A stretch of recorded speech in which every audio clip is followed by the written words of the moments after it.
Okey, so sekarang kita lihat pula untuk hukum Kepler ketiga. Okey, hukum Kepler ketiga adalah hukum Kepler terakhir lah, okey, dalam silibus hukum Kepler ni.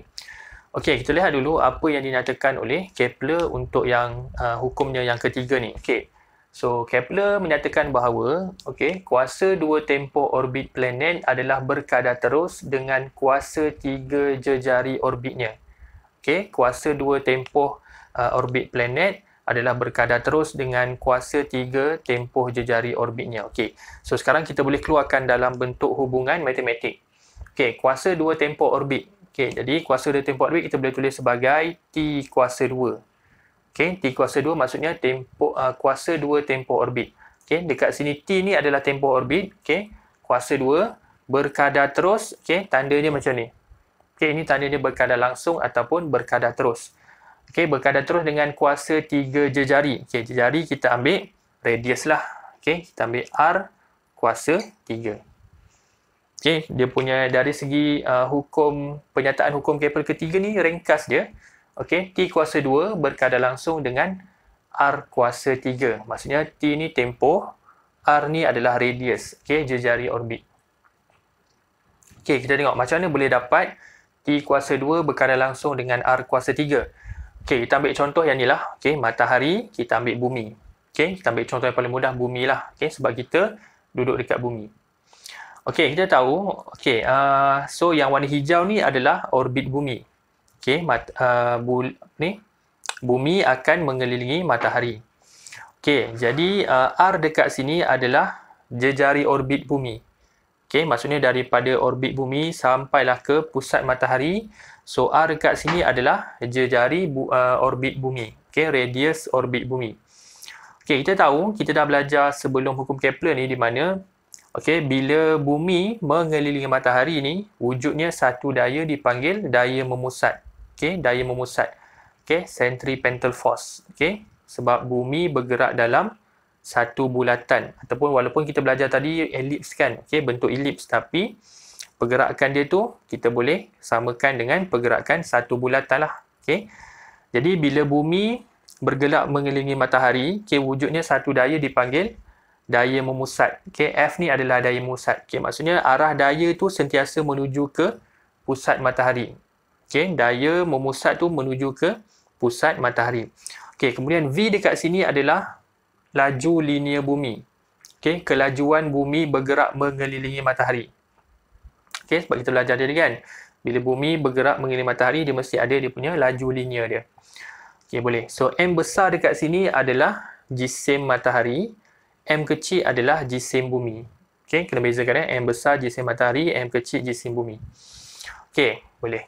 So, sekarang kita samakan dua formula. Okey, yang pertama tadi kita tahu, okey, bila bumi mengelilingi matahari dalam bentuk bulatan, wujudnya daya memusat. Okey, yang kedua, okey, kita tahu bila ada bumi dan juga atas matahari, jadi wujud antara dua objek yang besar ni wujudnya satu daya dipanggil daya graviti. Okey, yang tu kamu dah belajar dekat mula-mula tajuk ni. Okey, hukum kegravitian semesta Newton. Okey, maksudnya matahari jisim yang besar, bumi pun adalah objek mempunyai jisim besar. Jadi antara bumi dengan matahari tu wujudnya daya graviti. Okey, daya semesta memang wujud secara semula jadi. Okey, jadi kat sini kita dah belajar mv kuasa 2 bahagi R ini adalah daya memusat. Okey, mv kuasa 2 bahagi R adalah daya memusat. M ni adalah jisim bumi. V kuasa 2 laju linear. R ni adalah jejari orbit bumi. Okey, jejari orbit bumi. Okey, di mana kat sini F sama dengan G/mm bahagi R kuasa 2. So, ini adalah formula kamu belajar dekat hukum kegravitian semesta Newton.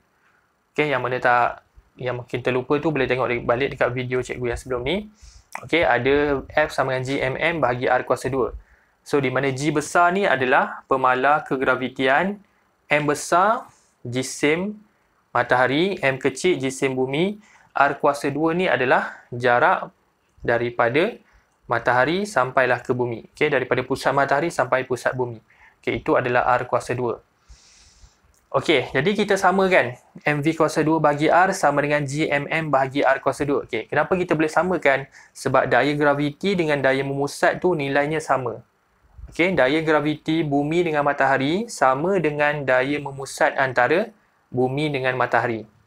Okey, faham Nah, sebab apa sama? Sebab dua-duanya dalam unit daya, okey, unit Newton. Okey, dalam istilah daya, unit dia samalah Newton.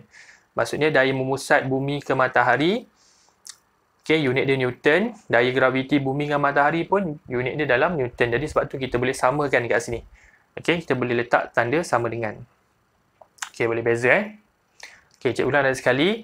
Daya memusat ni wujud kerana bumi mengelilingi matahari dalam satu gerakan membulat, daya memusat. Daya graviti pula wujud sebab bumi dengan matahari tu mempunyai jisim yang besar. Okey, kita tahu daya graviti ni wujud bila ada dua objek mempunyai jisim, tak kisahlah besar ke kecil, okey, dia wujud daya graviti. Okey. Tapi kat sini matahari dengan bumi ni memang kita tahulah jisim dia sangat besar, jadi memang ada daya graviti. Okey, boleh Okey, jadi bila kita samakan mv square bahagi r sama dengan gmm over r square. Jadi kita boleh hapuskan m kecil dengan m kecil. Maksudnya jisim bumi, okey, kita boleh hapuskan. Okey, m kecil dengan m kecil kita boleh potong. Kemudian r dengan r kuasa 2 ni kita boleh potong. Dekat sini r kuasa 1, dekat sini r kuasa 2, potong dah tinggal r kuasa 1. Jadi formula tu tinggal v kuasa 2 sama dengan gm bahagi r. Okey, maksudnya yang dah hapus adalah jisim bumi dengan radius ni. Yang ni radius ni ada 2, r kuasa 2 kan. Jadi yang mati satu saja. So tinggallah gm. Okey, kemudian kat sini kita tahu v ni adalah laju linear bumi mengelilingi matahari. Okey, jadi kita tahu formula untuk laju adalah jarak bahagi masa. Okey, laju sama dengan jarak bagi masa. Formula yang paling ringkas untuk kelajuan. Okey, macam mana boleh jadi 2 pi r? Okey, 2 pi r tu maksudnya adalah 2 pi r tu adalah jarak orbit bumi ataupun lilitan orbit bumi. Bagi kita tahu, 2 pi r adalah formula untuk bulatan. Okey, walaupun kita dah belajar tadi, orbit bumi adalah berbentuk elips, tapi dalam pengiraan kita anggap orbit bumi tu adalah bentuk bulatan. Okey, perfect circle.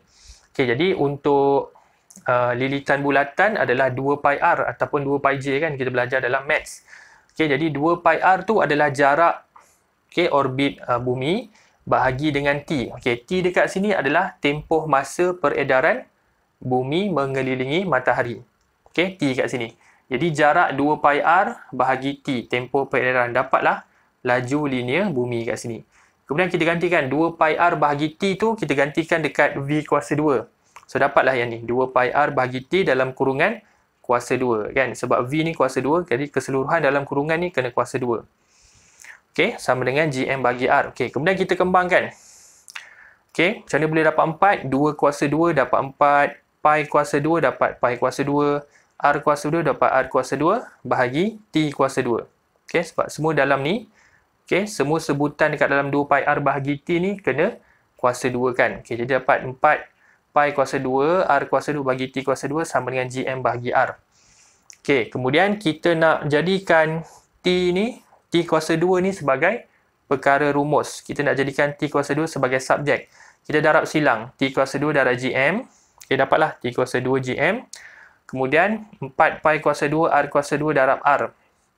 Jadi dapatlah 4 pi kuasa 2, r kuasa 3. Okey, sebab r kuasa 2 darab r kuasa 3. Okey, kemudian kita turunkan gm. Okey, dapatlah 4 pi kuasa 2 r kuasa 2 bagi gm.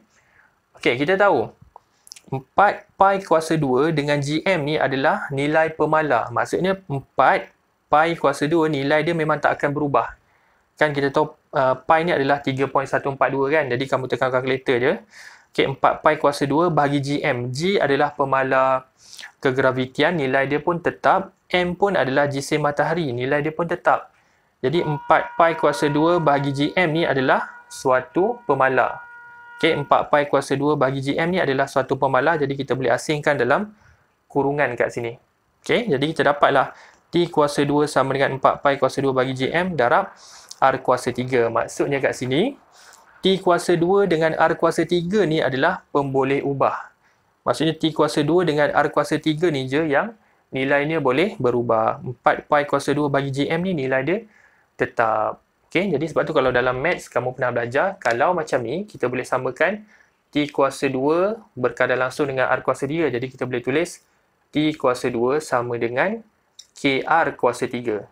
Okey, dalam tajuk ubahan matematik. Maksudnya daripada tanda berkadar langsung tukar kepada tanda sama dengan, kita kena tambah satu pemalar. Biasanya pemalar yang kita pakai huruf K. Jadi maksudnya T kuasa 2 sama dengan KR kuasa 3. Okay. K dekat sini tu maksudnya adalah 4 pi kuasa 2 bahagi GM. Maksudnya nilai dalam kurungan ni, nilai dia tak akan berubah sebab dia adalah suatu pemalar. Okay. T kuasa 2 dengan R kuasa 3 sahaja yang pemboleh ubah. Okay, jadi daripada kesimpulan hukum Kepler ketiga ni, kita tahu bahawa semakin besar jejari orbit planet tu, semakin lamalah tempoh dia diambil untuk mengelilingi matahari. Sebab tu kita tahu kan, planet yang dekat dengan matahari, tempoh mengelilingi matahari tu adalah lebih cepat. Okay, contohnya bumi kan, kita compare bumi dengan planet apa lagi, Mushtari contohnya. Okay, kita tahu bumi dekat dengan matahari. Okay, jadi tempoh peredaran bumi mengelilingi matahari tu lebih cepat berbanding planet Mushtari yang lebih jauh daripada bumi. Itulah hukum Kepler ketiga. Okay, maksudnya semakin bertambah jejari orbit planet, semakin bertambah tempoh peredaran planet mengelilingi matahari. Sebab dia berkadar langsung kan. Okay, jadi maksudnya R kuasa 3 bertambah, T kuasa 2 pun bertambah. Okay, jadi maksudnya betul lah dengan apa yang kita belajar selama ni daripada sekolah rendah. Okay, di mana kalau planet tu lebih dekat dengan matahari, okay, tempoh peredaran mengelilingi matahari dia lebih pendek. Okay, kalau planet tu jauh daripada matahari, tempoh peredaran peredaran mengelilingi matahari tu ambil masa yang lebih lama. Okay. So, jadi cikgu harap kamu boleh faham dengan penerangan hukum Kepler pertama, kedua dan ketiga. Okay, jadi cikgu ajar ni secara teori dulu. Okay, tak ada latihan lagi lah. Okay, untuk video akan datang insyaAllah cikgu cuba buat untuk latihan pula. Okay, jadi untuk sesiapa yang rasa video ni okay, bermanfaat, kamu faham, okay, boleh share dengan kawan-kawan. Okay, tolong subscribe, share, like. Okay, jadi jumpa lagi dalam video akan datang. Terima kasih.